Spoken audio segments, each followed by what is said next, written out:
I think we should get started. Yes, everyone's joined in. So welcome everyone to Cookies and Cram for CSI 2110.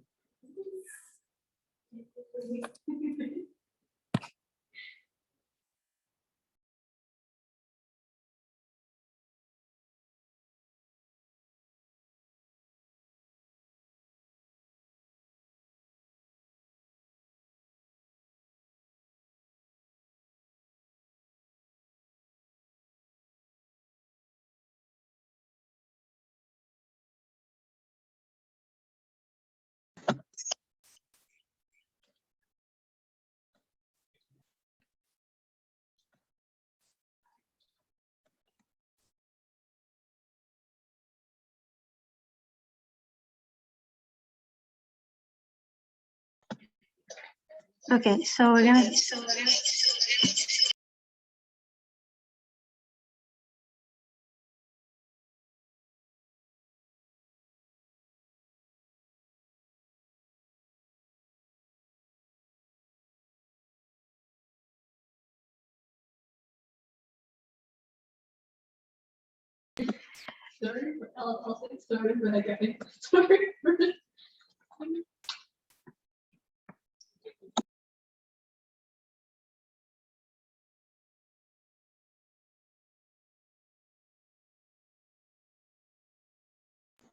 Okay, so we're starting with stacks and queues. So you can see in a stack, it's last in, first out. So whatever you put last is the first thing to get taken out. And in a queue, it's first in, first out. So whatever gets put in first is the first one to leave.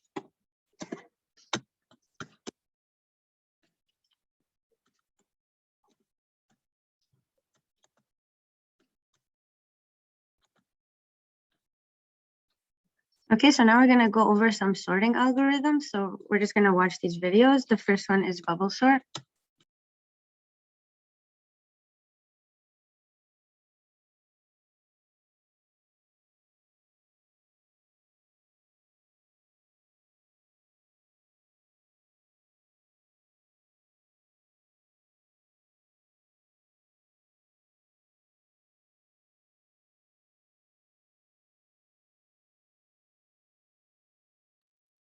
Learn bubble sort.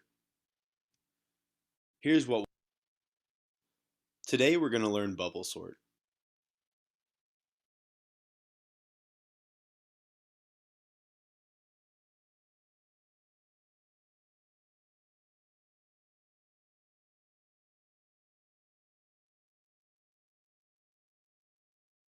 Here's what we'll do.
Here's what we'll do.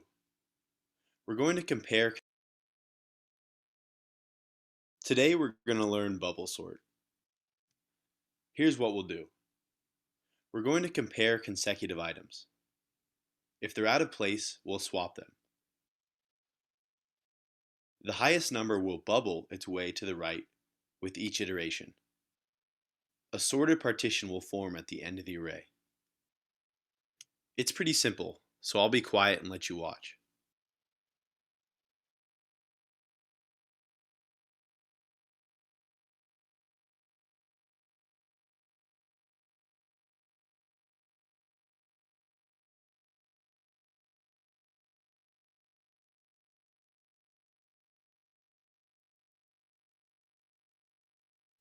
Done with the first iteration.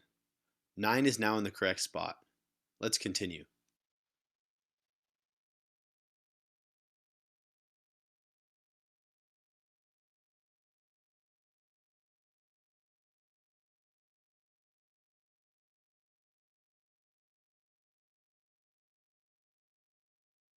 You get the picture. I'll see you at the end of the algorithm.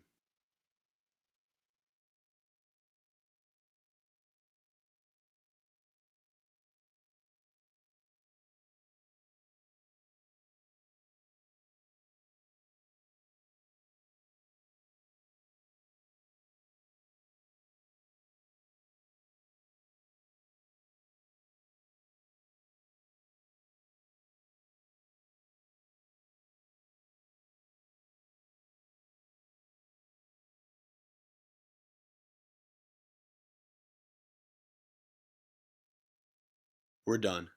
Our array is sorted. Here's the pseudocode for bubble sort.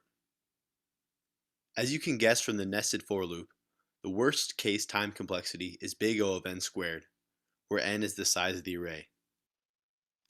If you have questions, please ask them below. Thank you for watching.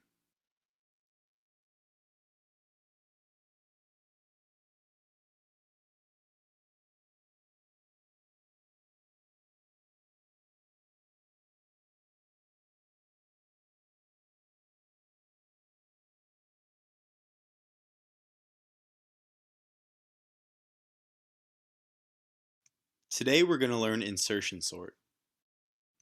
Let's dive right in.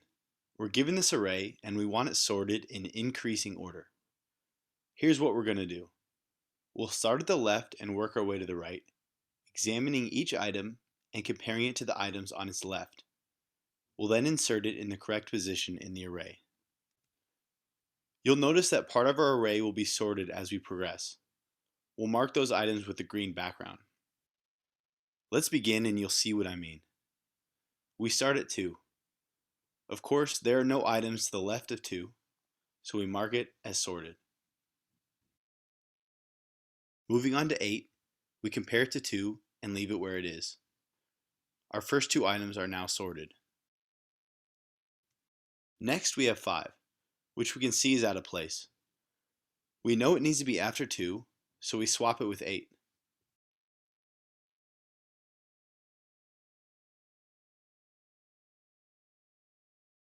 Our first 3 items are now sorted.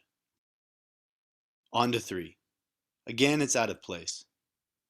We swap it with 8 and 5 until it's in the correct position.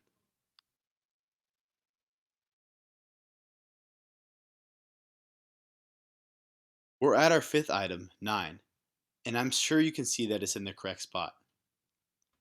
Let's move to 4 and insert it in the correct place in the array.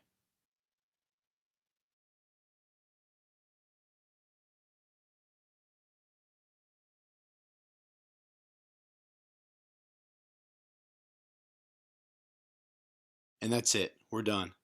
Insertion sort is one of the most straightforward sorting algorithms. For your reference, here's the pseudocode. Insertion sort has the worst case time complexity of big O of n squared, where n is the size of the array. For example, when an array starts in decreasing order, you need to swap and compare every single item, which leads to big O of n squared. Thank you for watching. I'd love it if you subscribe. Please post suggestions for future videos below.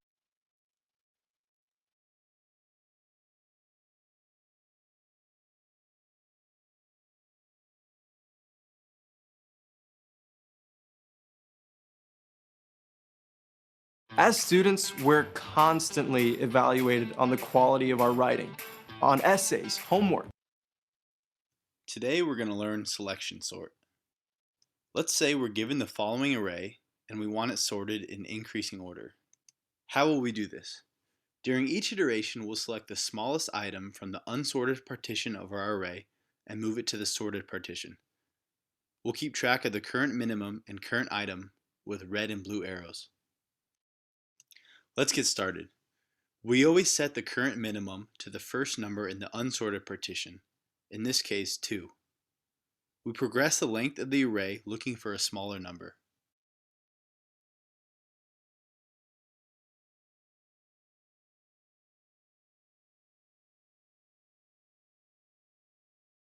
We find 1 at the end of the array and set it as our current minimum. We swap 1 and 2. We now have 1 item in our sorted partition. Moving on, we set 8 as our current minimum and scan the remainder of the array for a smaller number, updating the current minimum as we progress.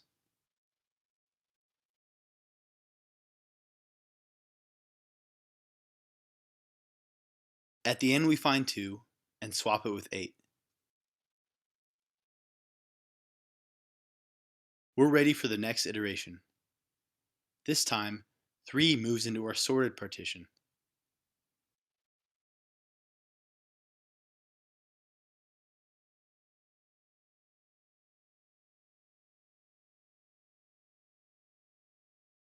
Let's watch the rest of the algorithm play out.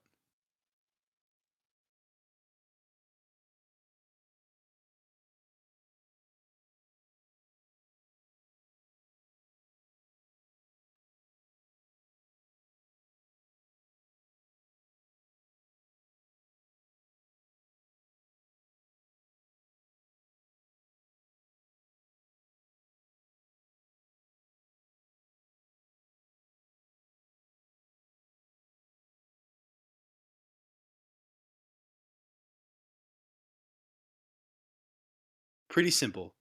With each iteration, you select the smallest item that hasn't yet been sorted.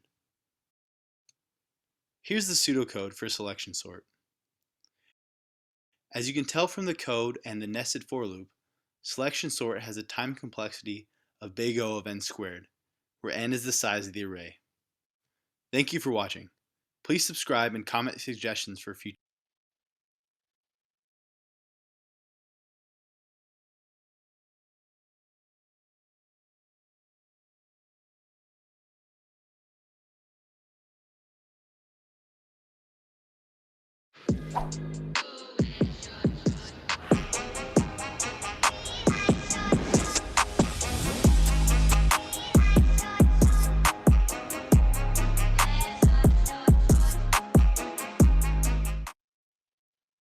Like merge sort, quicksort is a recursive algorithm.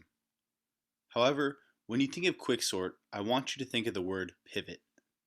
A pivot is simply one of the items in the array that meets the following 3 conditions after we've sorted it. First, the pivot is in its correct position in the final sorted array.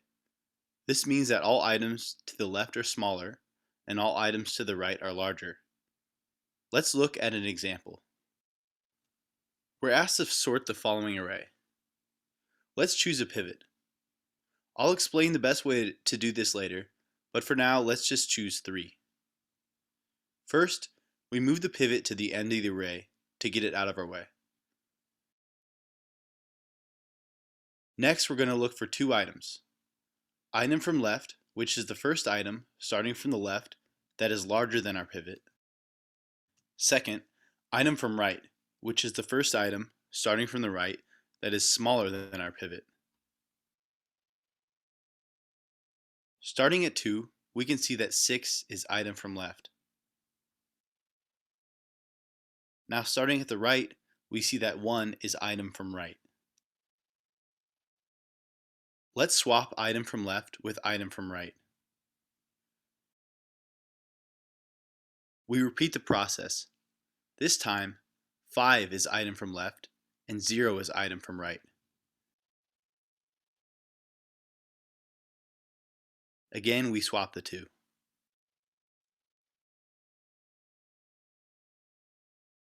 One more time. This time we see that item from left has a greater index than item from right, so we know we're done.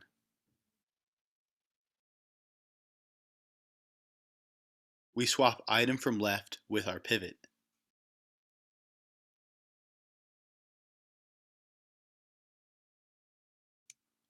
3, our pivot, is now in its correct spot. To prove it, let's review our 3 conditions. As you can see, all items to the left are smaller, and all items to the right are larger.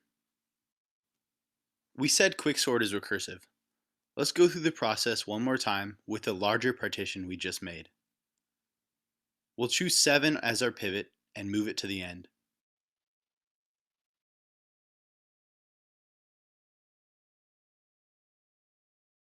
I'll let you watch without voiceover.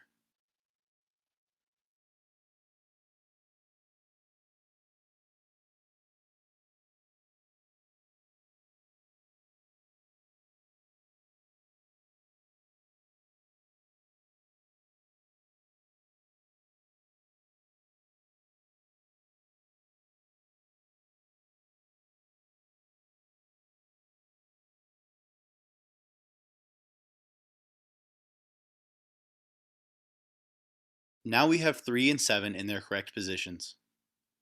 I think you understand the concept, so we'll let recursion handle the rest. One important question is, how do we choose the pivot? This makes a large difference in the performance of the algorithm, as we want to choose a pivot that divides the array in half, or as close as possible, to even out the work. One popular method is called median of 3. In this method, we look at the first, middle, and last elements of the array. We sort them properly and choose the middle item as our pivot. We're making the guess that the middle of these 3 items could be close to the median of the entire array, and as you can see, it's not too far off. Here's the pseudocode for quicksort. Quicksort has the worst case time complexity of big O of n squared, but if a pivot is chosen properly, it can be shown to have an average case of big O of n log n. Thank you for watching. Please like and subscribe if you enjoyed the video.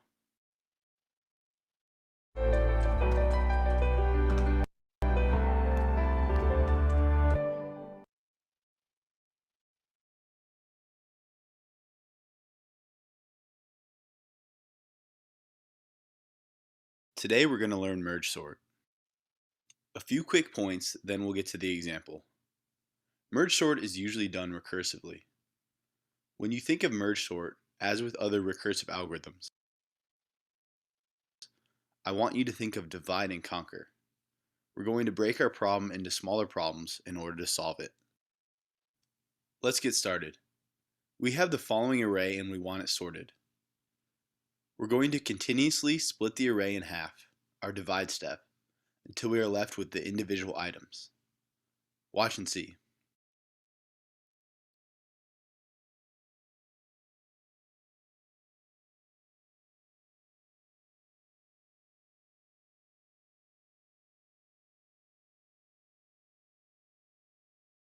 Our array is now broken down into individual items.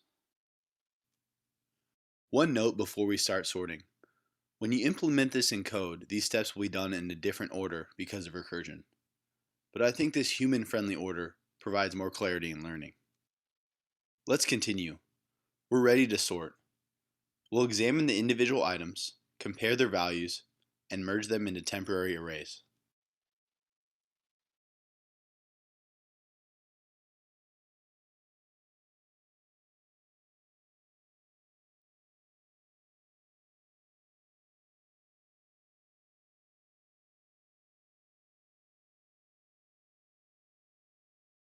The temporary arrays are sorted, but there's work left to do. Let's jump up the recursion stack and continue. We merge our smaller arrays into a larger one, inserting items in the correct order.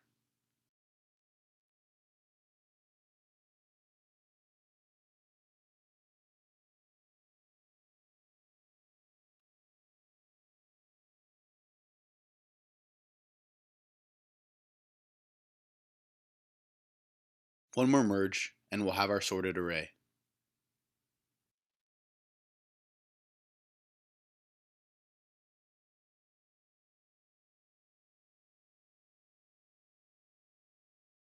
And that's it. Our array is now sorted. Here's the pseudocode for merge sort. On the left, you have the recursive part, which halves the arrays. On the right is the merge function, which combines the arrays. Merge sort has a worst case time complexity of big O of n times log n. The easiest way to think about it is to start with the merge step. Looking at the while loop, we see we have to visit n items.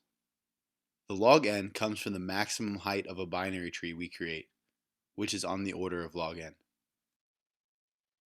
Thank you for watching.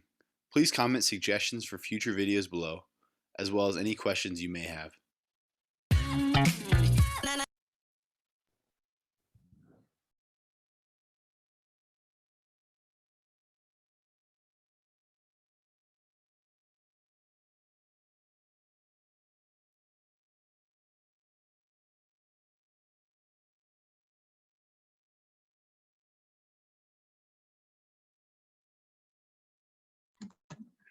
Okay, so next up we have bucket sort.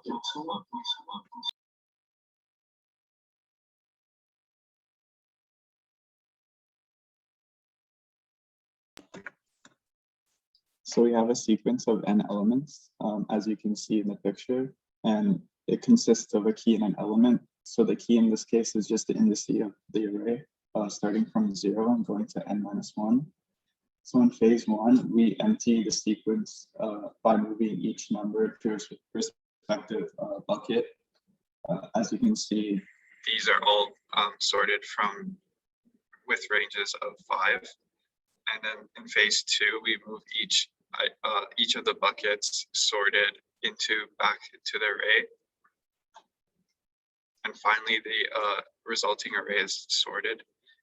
The time complexity for this sorting algorithm is O of n plus n, where n, lowercase n, is the number of items and capital N is the iteration.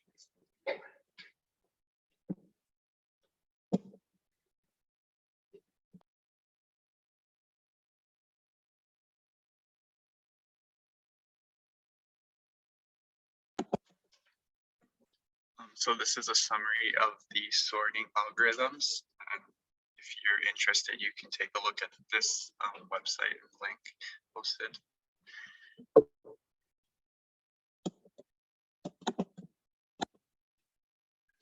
For now, we're on trees. So this is just what a tree looks like. Just you're not sharing screen. I'm not.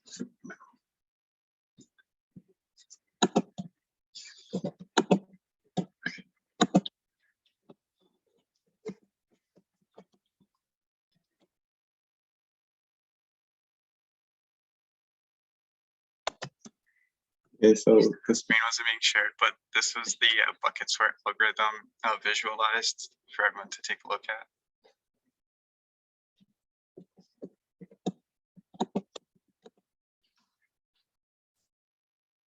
This is the table of summary of sorts. Again, the link is posted in the chat if you want to take a look. Okay, and this is similar trees. This is what a tree looks like. So you can see the root is the first element up here, and these are its children. This is a subtree, and you can see there's the parent, and parents have children. So the nodes that come out of it. Sibling nodes are the ones that have the same parent. So in this case, F and G are siblings, since C is their parent. And the levels, you can see here, this one's level 0. These two, since they come from the same parent, they're level 1, and these ones are level 2, and so on. And yeah, so ones that do not have children, they're the leaf nodes. So this one, like F, G, J, I, and H are leaf nodes. So now binary trees. So these are specific kinds of trees. It's where each node has a maximum of 2 children. And there are 3 kinds. So there's the full binary tree, the perfect one, and the complete one. This is what a full binary tree looks like. So each node is either a leaf or has 2 children. This is a picture. So each node is either a leaf. You can see 3 is a leaf, 7 is a leaf, 6 and 4 is a leaf, or has 2 children. 1 has 2 kids, 2 has 2, and 5 has 2. The next kind is the perfect binary tree. So this is the same thing as a full binary tree, but all the leaves are at the same level. So there's no extra nodes coming out. They're all, it's a good triangle. And now finally the complete binary tree.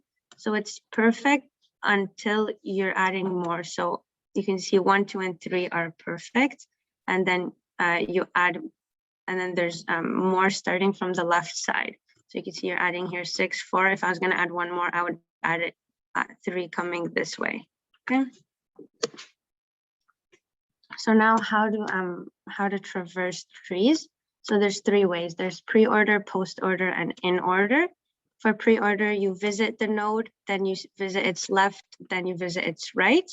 For post-order, you visit the left, the right, and then you visit the node. And in order, you visit the left, then you visit it, and then you visit the right. So let's do some examples. All right, so write the order of the nodes after doing each of the 3 traversals. So let's start with pre-order. Okay, so we said with pre-order first, you visit the node. So we're starting at 8 at the root, right? So we're gonna start with 8. And then you go to the left, right? So you go to the left. And now that we're here, we start with visit. So we visit 3. Then we go to the left, which is 1. And we visit that one. So 1 has no children. So we go back to 3. And then we go to the right. So 6.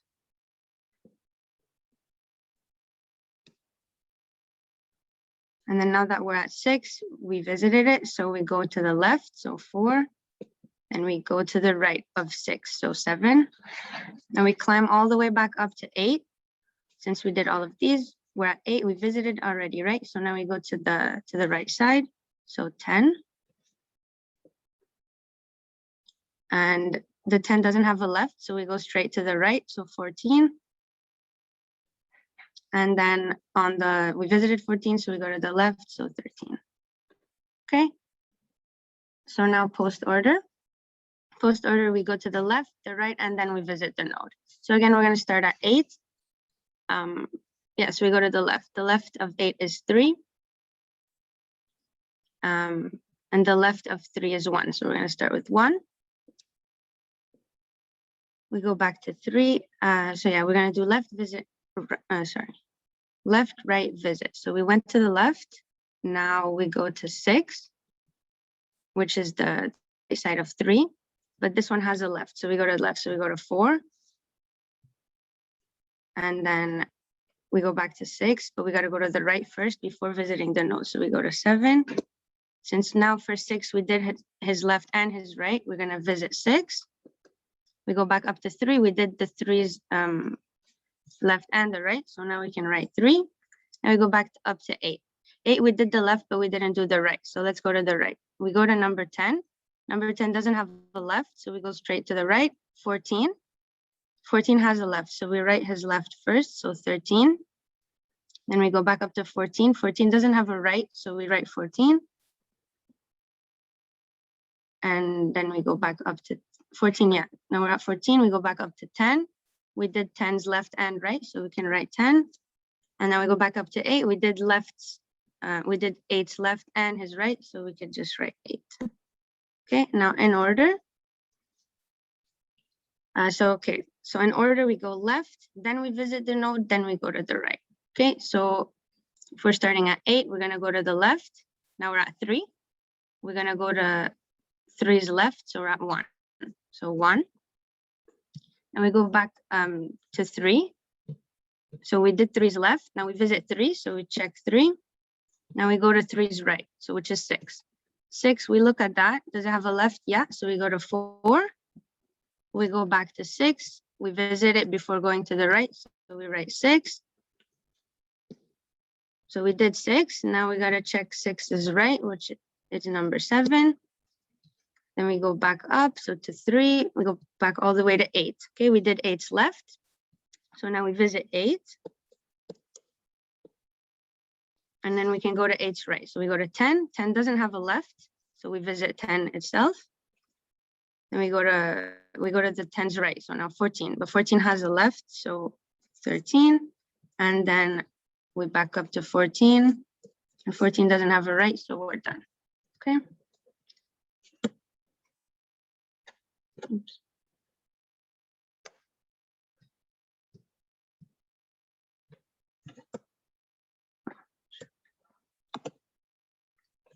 So now binary search trees. So these are just special kinds of trees where the nodes on the left are smaller than the parent, and then the children on the right are bigger than the parents. You see here, if we look at 8, the ones on the left side are all smaller. So 1, 3, 6, 4, 7 are all smaller, and these ones are bigger.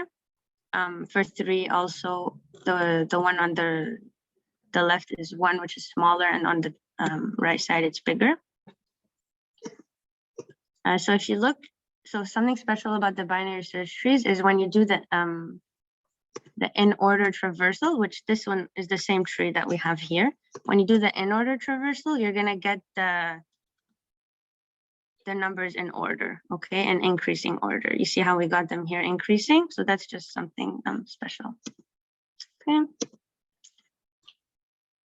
So for binary search trees, how you insert a number into it is always insert at the end of the search tree based on the correct order, and how to delete. So if it's not at the end, you can, if it's at the end, you just remove it.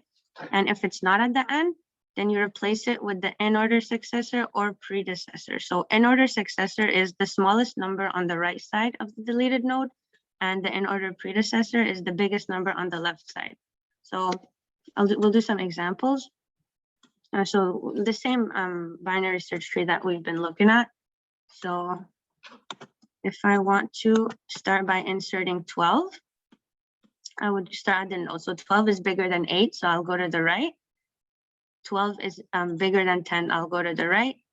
12 is smaller than 14, I go to the left. 12 is smaller than 13, so I put it right here. Okay. Now if I want to insert 2, 2 is, I start at 8 always, I start at the root. 2 is smaller than 8, I go to the right, the left. It's smaller, so I go here. It's bigger than 1, so I'll just add it there. Okay, now if I want to delete 4. So I want to delete 4, like we said, if it's at the end, I could just remove it. So I would just take this off. But now if I want to delete 8, 8 is here, it has some children. So let's say I want to remove 8. I need to replace it with something. So like we said, either I replace it with the biggest number on the right side, on the left side, or the smallest number on the right side. So let's do with 7, right? So the biggest number on the left side. So I would just remove 7 from here, and I would put 7 up there, and it still works. Okay. Okay, next up we have AVL trees. So these are similar to binary trees, but they have a little difference. All AVL trees are balanced. Like I said, they are binary search trees, but for every internal node, they differ by at most 1. The height of the AVL tree is always O log n, and in general, the overall complexity for all the operations is O log n. The different part of AVL trees is that there is a balance factor as shown in the picture by the black numbers, and this is equal to the height of the left subtree minus the height of the right subtree. So for example, let's take 13 as an example. So we have the height of the left subtree, which is 1. Sorry. So we go down 1, 2, 3. And then the height of the right subtree, which is just 1, and we subtract that and we get 2. And balance factors of 1, 0, and -1 indicate a balanced tree. Anything else means that the tree is not balanced. So for example, this one, shown on the screen is not balanced. So ABL insertion. After inserting elements into ABL tree, check that all the balance factors for each node are, like we said, 1, 0, or -1. If not, the tree is unbalanced, and depending on the situation, there might require 1 to 2 rotations, which we'll see in the next slide. For ABL removal, we remove the same way as we do in the binary search tree, and this also, like insertion, can cause the tree to become unbalanced. And if it's unbalanced, we have either one of the 4 cases seen in the picture on the right. So if we have a left-right case, then we have to rotate to a left-left case. And after this, we rotate once again, and the tree is finally balanced. There can be situations where we get a left-left or right-right case, and therefore only 1 rotation is required. However, if we get left-right case or right-left case, then we will need 2 rotations to balance the tree. And the picture on the left shows how we would rebalance the tree if the node had a subtree below it. Okay, next up we have 2-4 trees. So for the depth, all external nodes have the same depth. For the node size, every internal node has at most 4 children. So it cannot have more than 4 and can't be less than 4, hence the name. The height of the 2-4 tree is log n plus 1. If we know that there are minimum elements in the tree, the height is O log n. And if we know if there's max elements in the tree, the height is log 4 of n. And the complexity for the operations are shown in the table below.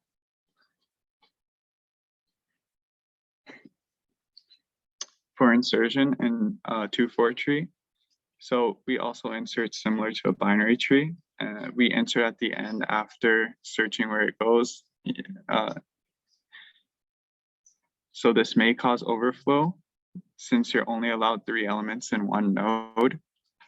So the picture on the left shows inserting elements into a tree starting with a 4 node. So as we can see, once the 4th element is inserted, we have to pop it out and create a parent tree node, sorry. And then after we insert 3 and then insert 5, 5 creates a 4 node, which overflows. So we move 5 to the top with 12, and then we finally get the balanced tree. So what happens if we have a double overflow? And this is shown in the left-hand side, sorry, the right-hand side. So first we insert 17, and this causes a 4 node with overflow.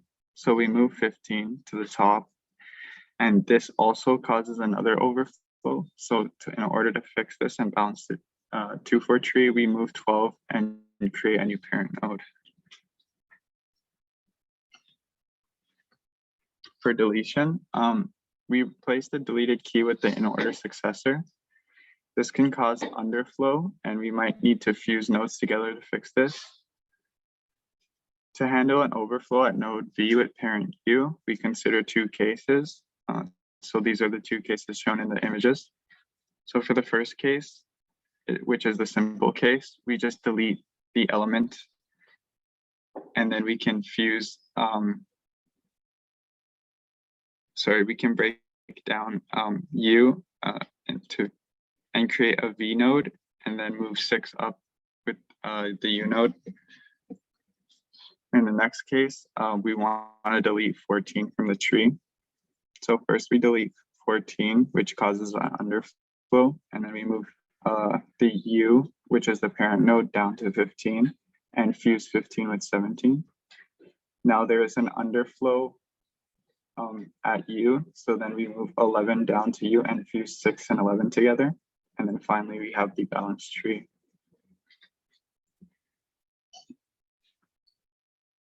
So next up is heaps. So min heap, we know all children are larger than its parent, and max heap, all children are smaller than its parent. The height of a heap, sorting n keys has a height log n, and the complexity of all the operations are shown in the table below.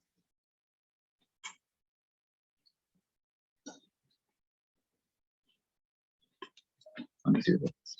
Yeah, so this is just what a heap would look like. So I'm in heap.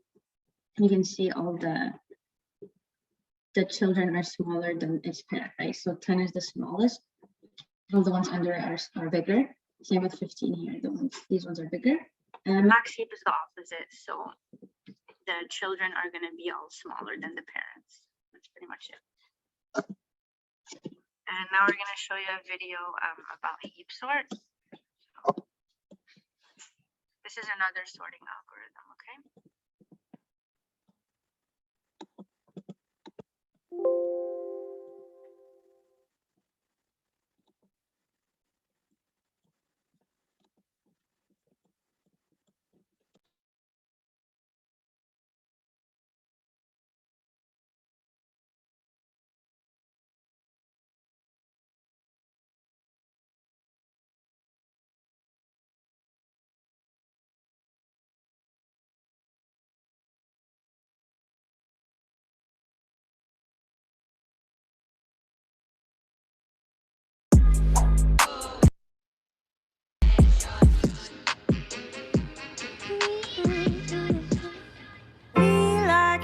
Shorts.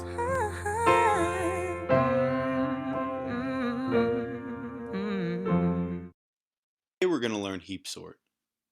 Let's start with some terminology.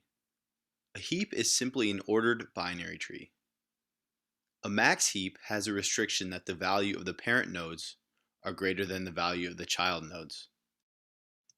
Here's an example of a max heap. We'll make use of a few functions when running heap sort. First, we have build max heap. This creates a max heap from an unsorted array. We'll also use heapify. This is similar to build max heap, except faster because we assume part of the array is already sorted. You'll see what I mean. One note, for this video, I'm less concerned with you knowing how these methods work, but rather that they exist and when to use them. Once you understand the basics of heap sort, you'll understand these functions from their pseudocode. Let's get started. We have the following array that we're tasked to sort. In a nutshell, we'll continuously create max heaps to find the largest item. We'll then remove that item from the heap and into a sorted partition. We'll begin by representing our array as a tree. To see how we did that, simply look at the array from left to right and the tree from top to bottom.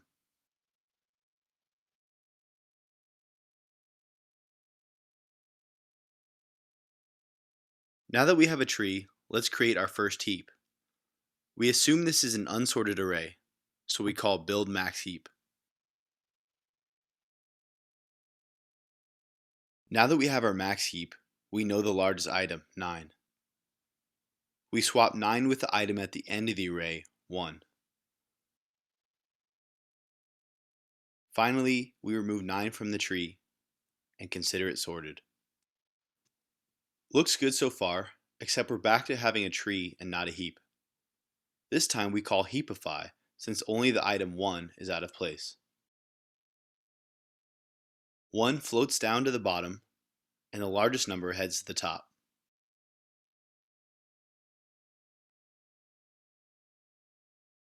We're back to having a max heap.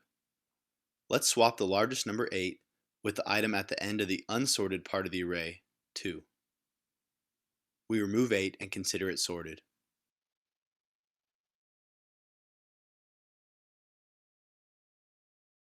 Again, we need our heap back, so let's call heapify.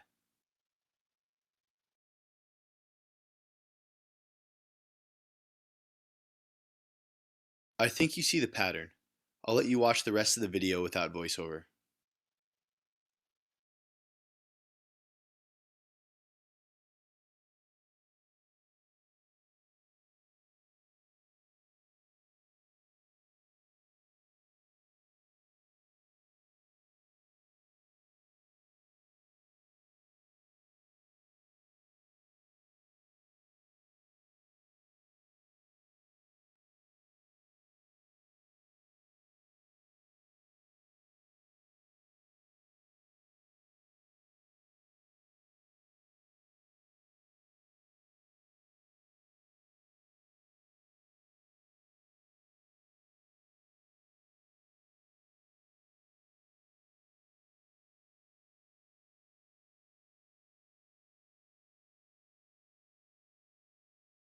We're all done.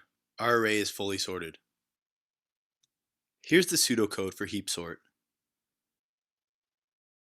The time complexity of heap sort is big O of n log n. Build max heap takes O of n time. Heapify runs in O of log n time, but we end up calling it n-1 times. Thank you for watching. If you enjoyed the video, please like it and subscribe. My job is to make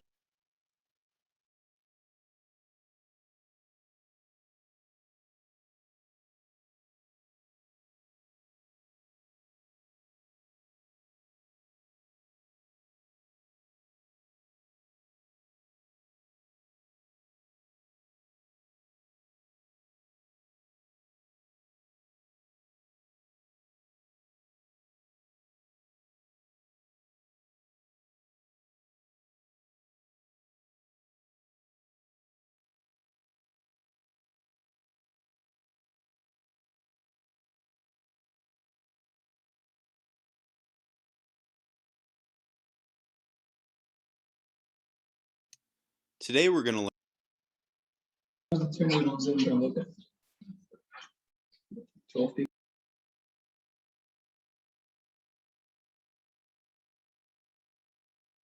Are you like explaining shit right now, or are you like?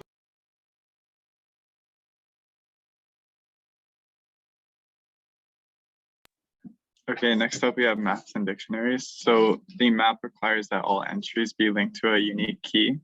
And in a dictionary, multiple entries can be linked with the same key. So to compare the two, we have two tables here that show the complexity of search, insertion, and removal. The two implementations that we can use for maps and dictionaries are unordered sequence or unordered sequence.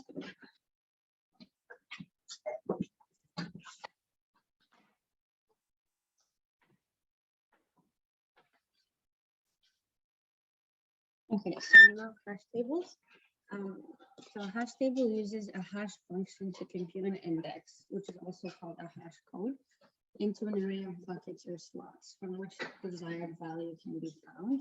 So let's say I have these keys in the picture here, John Smith, Lisa Smith, and Sandra D. So I take these keys and I use some hash function and come up with a number. Okay, and that number is an index in an array. So here, John Smith, for example, put in the hash function, gave me 2. Okay, but now what if what if two keys give me the same index? So we're gonna show a couple of ways to solve that problem. First of all, a way to solve if two keys give the same index is linear probing. So what is that? So you use a hash function to find the indexes of each key, like normal. But if an index is already taken, you put the key in the next available spot. So if end of the array is reached, then you go back to the beginning. So here we can do an example. Here there's the reminder of the strategy. So example, insert the following numbers into a hash table of size 5, using linear probing to resolve collisions. Use the hash function h key equals key times key mod 5. Okay. So let's take these numbers and find what the index would be. So we're starting with 10. 10 mod 5. Yeah, maybe. And then so we'll go one by one. So I'll write all of them.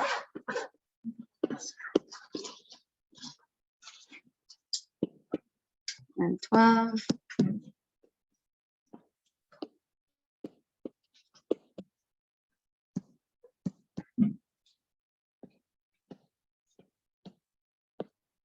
Okay, so the first one, 10 mod 5 is 0. And then 11, so, and then this is 2, and 15 mod 5 is also 0. So we'll start by inserting 10. Okay, here are indexes, here are 0, 1, 2, 3, 4. So this is our table of size 5. We want to input the numbers 10, 11, 12, 15. So already we found what the indexes would be, which is these numbers right there. So for 10, when we used our hash function, we got 0. So we're going to put 10 into 0. Now 11, we got 1. And 1 is not taken, so we could just put it in there. Now 12 gave us 2. So we're going to put in 12 into index 2. Now 15 gave us 0, but 0 is already taken. So now we got to use linear probing. And what does that say? It tells you if index is already taken, put key into the next available spot. So we check index 1. So we checked here, it was taken, so we can't put it there. We go to index 1. Index 1 is also taken. So we check index 2. Index 2 is also taken. So we check index 3, and we can put it there. So 15 would go there. And yeah, that's pretty much linear probing. So if I was gonna, if let's say this was also taken, and then I would go back and check the first index. Okay.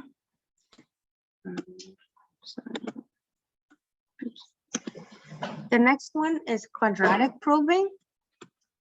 So this is the strategy. So you set a variable j to 0, and you get your hash value. In this case, you get it by doing k, which is the key, plus j squared mod of the table size. If it's empty, if that index is empty, then you insert your key and you're good. But if it's already taken, then you would use quadratic probing. So you do j plus plus. So you increment j and you get the new hash value. Now in this case, j would be 1, right? So k plus 1. Up here, normally it would be j would be 0. So you just do k mod table size. But here j would be 1 now. And you repeat step 4 until j equals your table size. Okay, if you couldn't find a spot for it. So again, we're going to do an example for that one. So this is the example. Insert the following numbers into a hash table of size 7 using quadratic probing to resolve the collisions. Okay, so we'll do that again. So let's start with 76. So 76, we're going to do, so hold on. So in the beginning, j is 0, right? J equals 0 for 76. So 70. So if we look at our formula, so 76 plus 0 squared mod, in this case 7, since the table size is 7, that gives me, so 76 mod 7, which is 6. Okay, so let me write my indexes here. So I would put 76 into index 6. Now let's go to 40. So for 40, j still equals 0. So here I'll do 40 mod 7, mod 7, which gives me 5. So I'd put it in index 5. Now 48. So 48 mod 7 gives me 6. But 6, if we look in our array, it's already taken. So what do? Since j was 0, what do? I put j equals 1. So now my j becomes 1. And I would go 48 plus 1 squared, right? That's plus j squared mod 7 equals 49 mod 7, which is 0. Okay, so then I would put it in index 0. I'd put 48 right there. Now 5. So 5, yeah, let's go here. So 5 mod 7 equals 5, but index 5 is already taken right there by 40. So what do? I go now j equals 1. So 5 plus 1 squared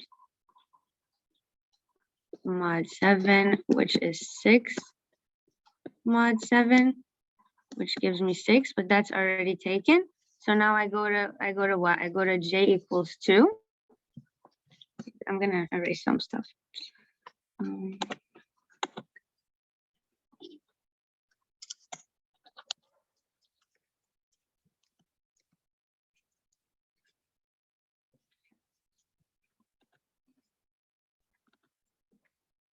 So now I'm at j equals 2, right? For 5, I'll go there. So I have 5 plus 2 squared mod 7. So 5 plus 4, so 9. Oops. So 9 mod 7, which equals 2. Okay, great. So 2 is empty, so I could put 5 in there.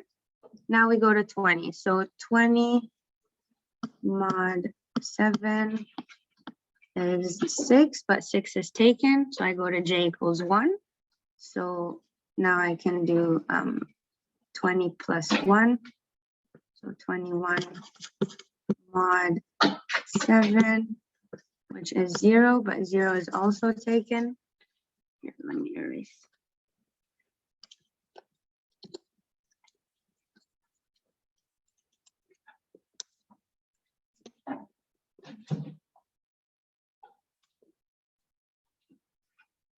Where was I? I was at, okay, so now I'm doing 20 plus 2 squared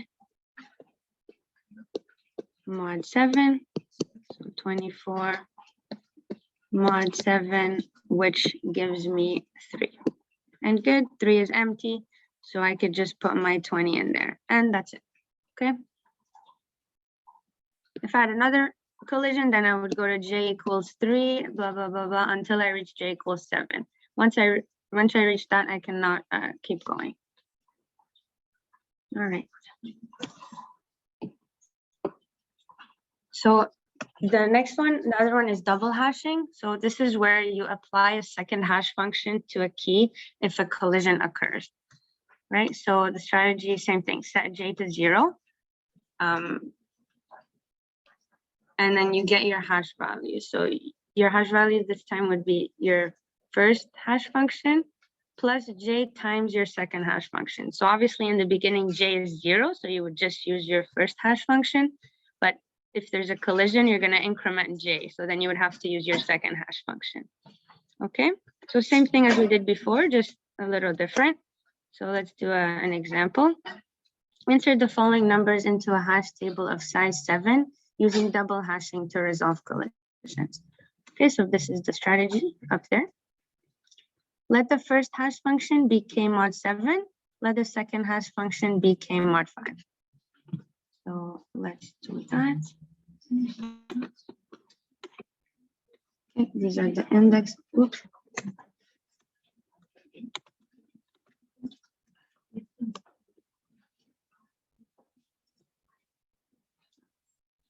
So the first one. So now in the beginning, j is 0.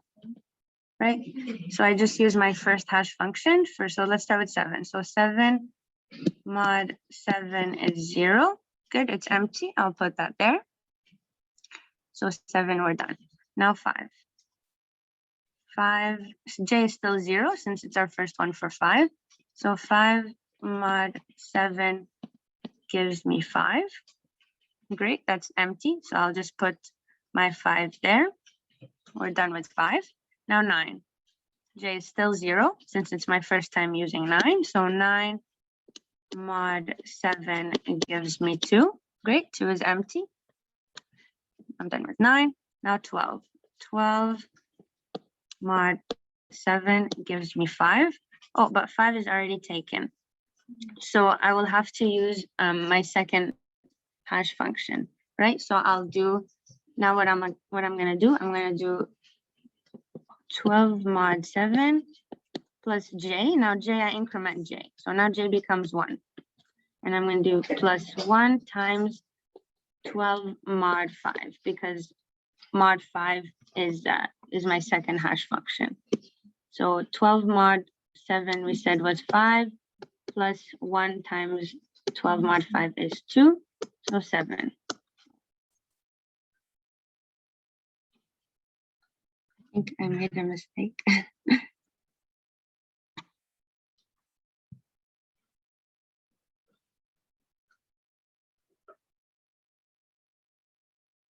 That's weird.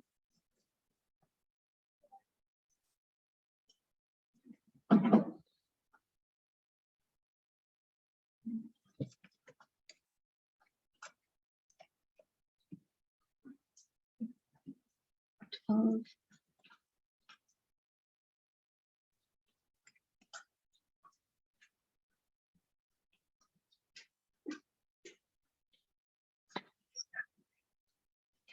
Mhm.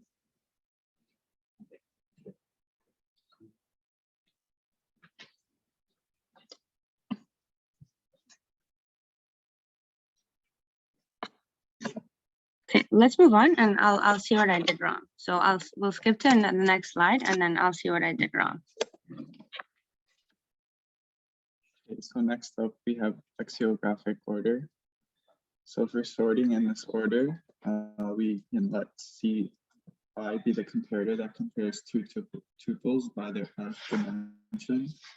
So for example, C2, we refer to the second element in this 3 tuple. And so if x2 in the x tuple is greater or equal to y2 in the y tuple, then x2 is greater or equal to y2. Let's stable sort of SC, where C is the comparator and S is the tuple, for any stable sorting algorithm that uses comparator C.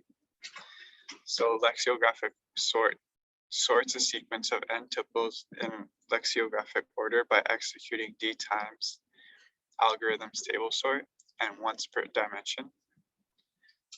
So for example, here we have a list of 3 tuples. So before sort, we can see that it's all out of order.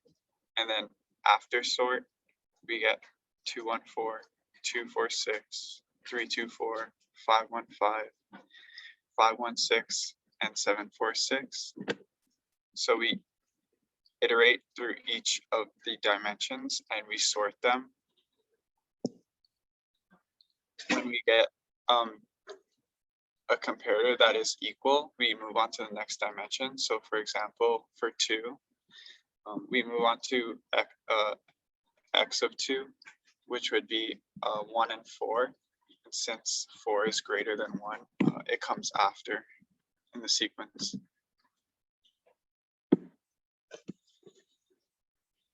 So now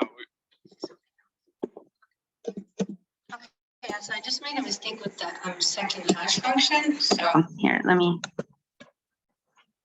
So it's supposed to be, this one is supposed to be 5. Like it's supposed to be 5 minus k mod 5. Okay, that's the second hash function. So it's supposed to be 1 times 5 minus mod of 12. So it would be 5 minus 2. So here would be, that's even.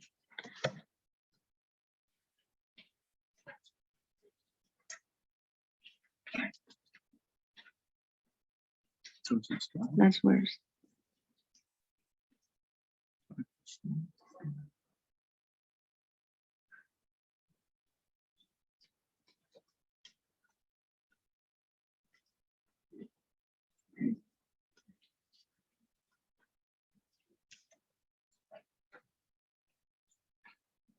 Yeah, it's just like the question, like it's just because I made these like numbers up, right? So, I mean, I guess you have to like have specific functions, but you guys get the idea. So you would just use your second hash function to get new indexes. Okay, that's pretty much it. now we'll go over the radix sort variations. So the first variation, it uses bucket sort, which we saw previously.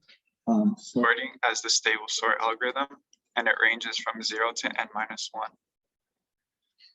So for the second variation, we consider a sequence of n b-bit integers, and the range is from 0 to 1, and n equals 2 for this variation of the sort algorithm. And for variation 3, we represent a key as a 2 tuple of digits in the range 0 and minus 1. And then the range for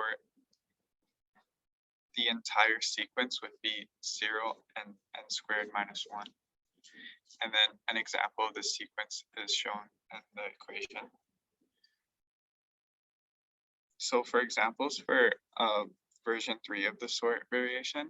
So if n equals 10, we would write 75 as 7, 5 as a 2 tuple, since 5 plus 7 times 10 equals 75. If n equals 8, we would write 35 as 4, 3, since 4 plus 3 times 8 gives us 35. And shown in the table above are the complexity of each of these algorithms.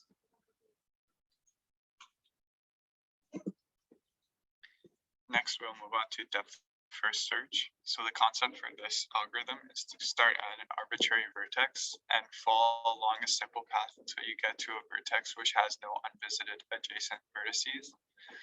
Then start tracing back up the path one vertex at a time to find a vertex with unvisited adjacent vertices. So some of the terminology is shown above, and some of these traversals on a binary tree are shown.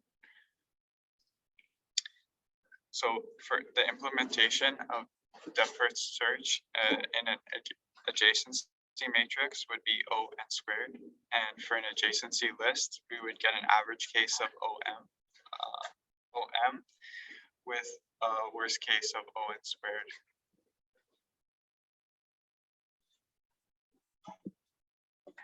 Next, we have breadth first search. So this concept is visit a vertex and then visit all unvisited vertices that are adjacent to it before visiting a vertex which is 2 spots away from it. So for this implementation, in an adjacency list, the complexity is O(n) plus m. And as you can see in the image we just shown, this is a comparison of depth first search compared with breadth first search. So you can see in the DFS that we go from 1 to 3 all the way to the deepest node on the left side, and then the same for 1, 4, 5, and 6. We traverse down the left side until we get the deepest node, until we start going back to the right side. And for BFS, we visit all the nodes adjacent to the node we're currently at. For example, for after 1, we go to 2, 3, and 4 until moving further down the tree.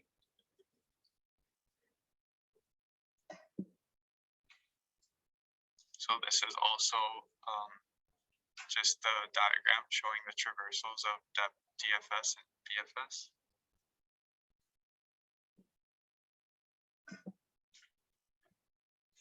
This is a table comparing the two. So we implement BFS with NetQ and use stacks for DFS. We know that BFS is better when the target is closer to the source, and DFS is better when the target is far from the source. Comparing the speed, we know that BFS is slower than DFS. And for time complexities, BFS is OV plus E, where V is the vertices and E is edges, and the time complexity is also the same for DFS.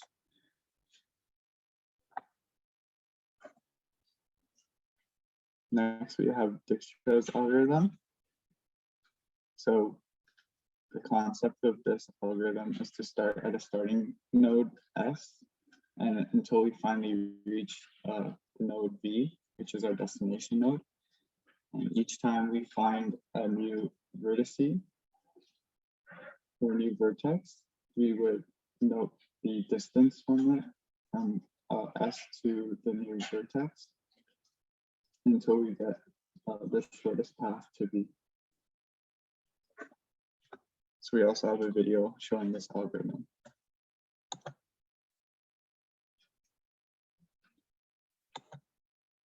Today, I'm going to teach you how to run Dijkstra's algorithm on a weighted directed graph. Dijkstra's algorithm tells you the shortest distance from one node to every other node in the graph. This differs from Prims and Kruskals, which result in minimum spanning trees.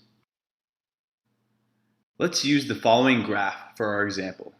We'll keep a list of unvisited nodes at the bottom. Our first step is to pick the starting node. Let's choose A. We'll use the table on the right to keep track of distances. Remember, the distances we are measuring are from our starting node, A.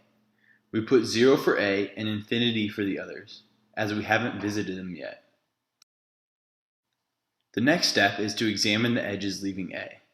We can reach B and C from A, so let's update the chart with the corresponding costs. Next, we look at the chart and pick the smallest edge of which the vertex hasn't been chosen, in this case, C. Let's cross off C in the unvisited node list, marking it as closed. After choosing C, we examine the edges leaving C and update the chart accordingly. B is now reachable from A with the cost of 3 by traveling through C. Also, D and E become reachable for the first time. Let's do the same thing as before, choosing the smallest path with an unclosed node. This time it's B. We repeat the process, examining the edges leaving B and updating the cost of getting to D and E. Now we choose D. This time there are no updates to our table, as there are no edges leaving D. Finally, we choose E. Again, there are no updates, but this time because the edge leaving E does not result in a shorter path. All the edges in the graph have now been visited and are closed. Here is the shortest path from A to the other nodes. The time complexity of Dijkstra's is big O of E plus V log V if a Fibonacci heap is used. Put simply, this is a result of creating the queue of distance values and looping through the edges of each node. Here is the pseudocode for Dijkstra's algorithm. For more information, please visit the source shown below in the description. And that's it. I hope this video gave you a good understanding.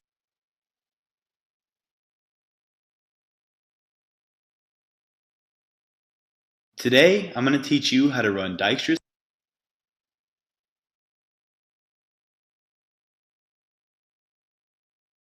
Prim's algorithm on a graph. Prim's algorithm results in a minimum spanning tree, a minimum weight connected graph with no cycles. Let's run Prim's algorithm on this graph. To start, create an empty list called visited. We will use this list to keep track of nodes that we have touched. The next step is to pick an arbitrary node. We will start the algorithm from this node. Let's start with A in our graph. First, add A to the visited list. Next, examine all vertices reachable from A. They are shown in the graph with blue edges. Prim's is a greedy algorithm, so we're going to choose the smallest edge that connects to an unvisited node, in this case, A to B. The red nodes are the start of our minimum spanning tree. Notice that B has been added to the visited list. We now look at all nodes reachable from A and B. 3 edges all have a weight of 3. Pick one of these. I've chosen to add AC. Continue in this manner, each time picking the smallest edge that connects to an unvisited node.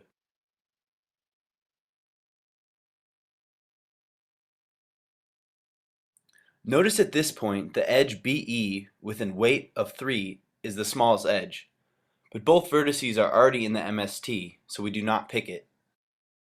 Instead, we will choose to add F to the MST. The only unvisited node remaining is G, so we add this to the minimum spanning tree. All the nodes are now connected in a tree. Note that if edge weights are distinct, this minimum spanning tree will be unique. You can add the edge weights to get the minimum spanning tree's total edge weight. The time complexity depends on the data structures you use in your algorithm. The algorithm, shown here, is fairly easy to implement. And that's it. I hope this video gave you a good understanding of Prim's algorithm.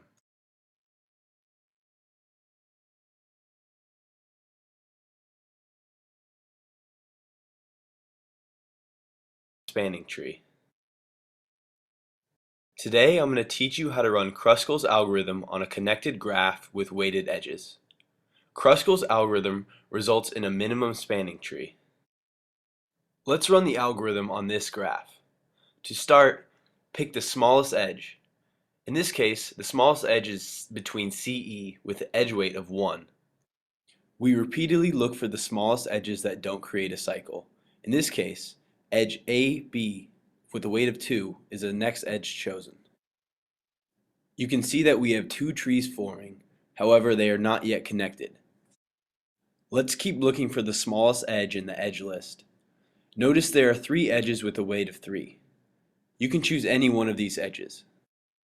I have chosen to add edge AD to the minimum spanning tree.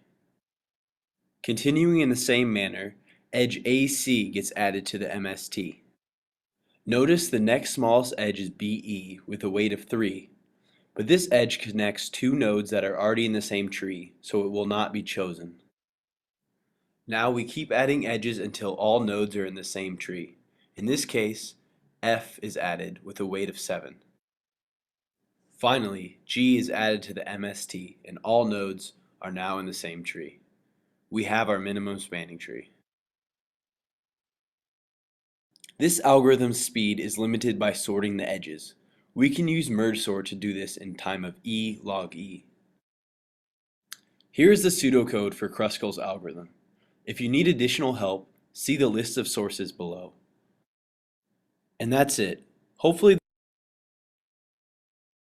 this video gave you a good understanding .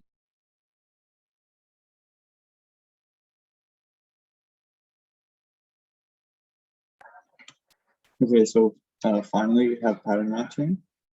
So there's 3 algorithms that are covered in the course.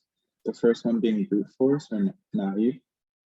So this is pretty straightforward. It just compares the pattern with the next text for each possible shift of relative to the current key until a match is found or all placements of the pattern have been tried.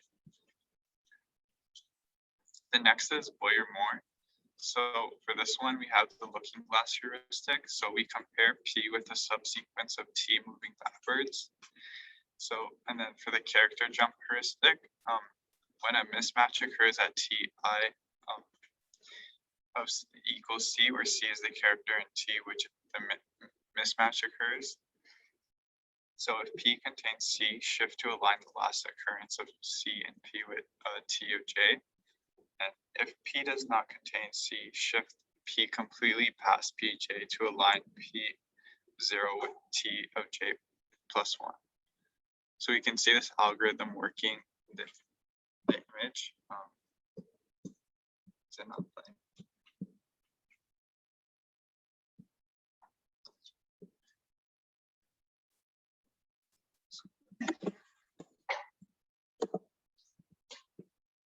Oh, there. Okay. So now we can see the algorithm working in this image.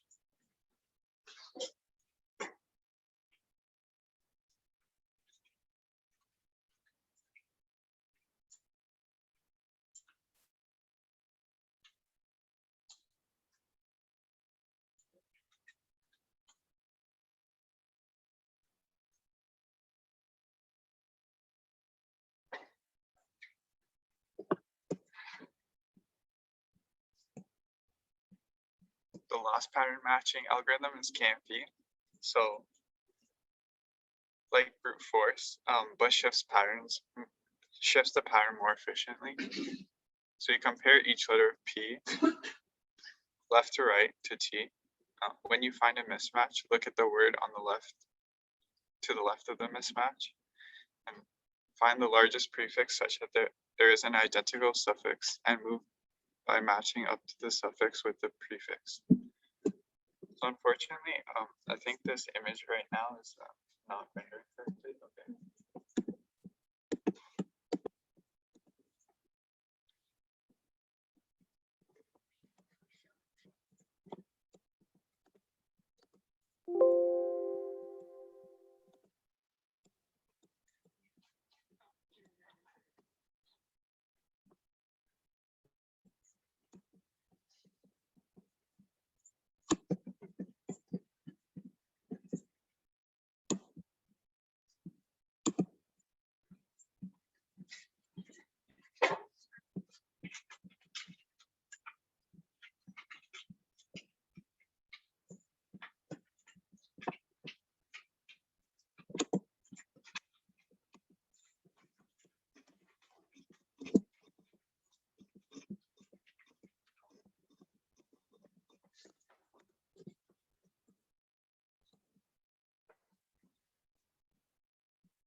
Okay, so this is the image that we were showing. You can see the algorithm working on the top string here with the patterns.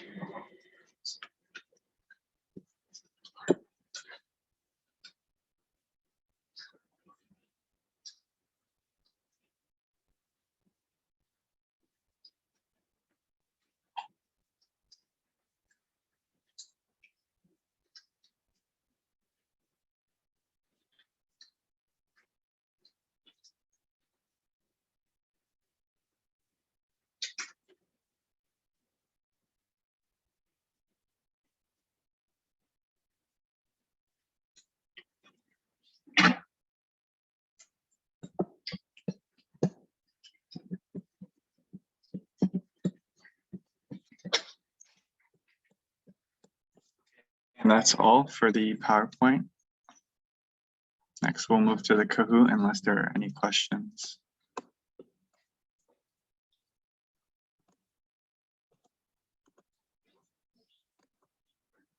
Yeah, so this is the Kahoot. The game film is up here.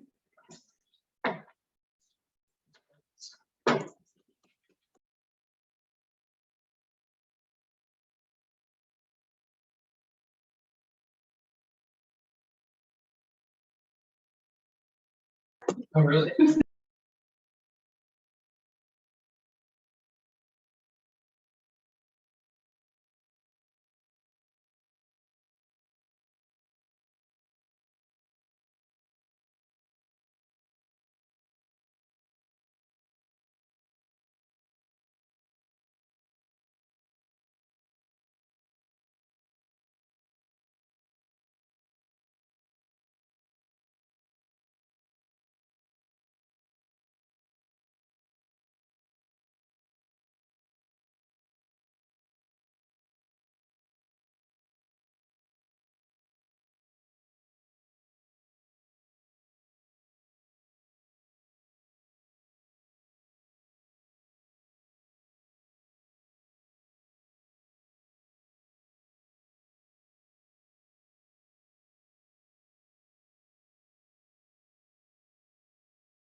Loic, are you on the Zoom call?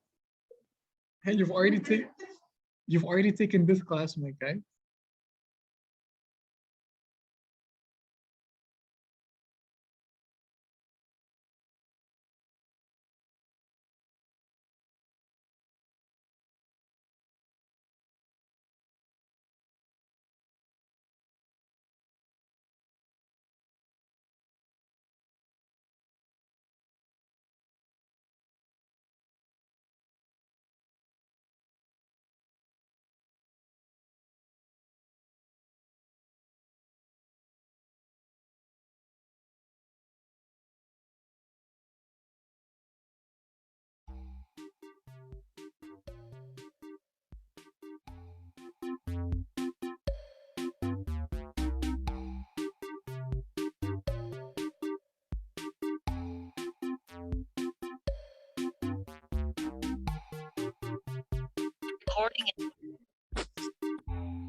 Nick, you suck.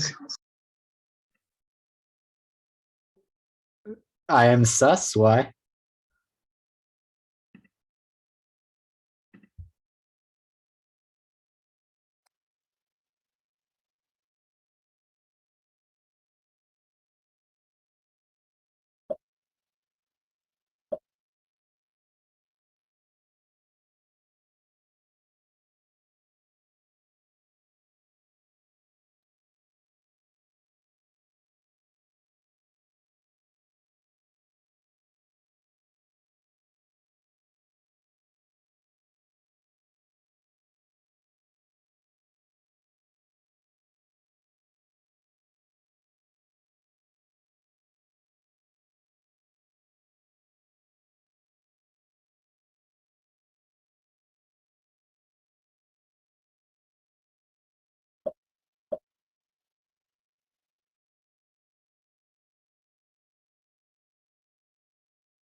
Cahoots are like way too fast for these questions.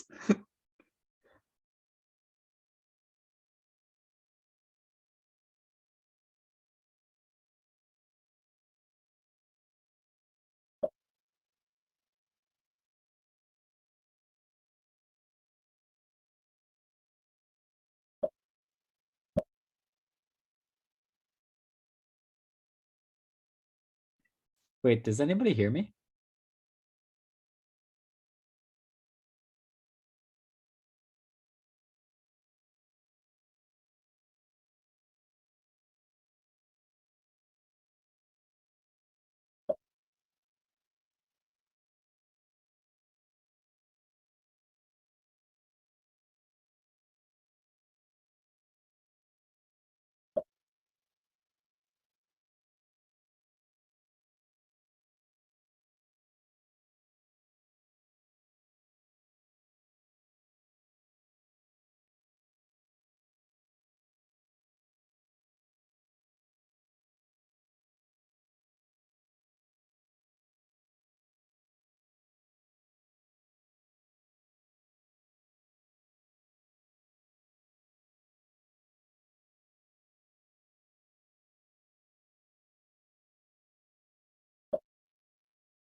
Fam, this Kahoot is really hard.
Actually got this one. Woohoo.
Congrats, Nick. You don't get anything.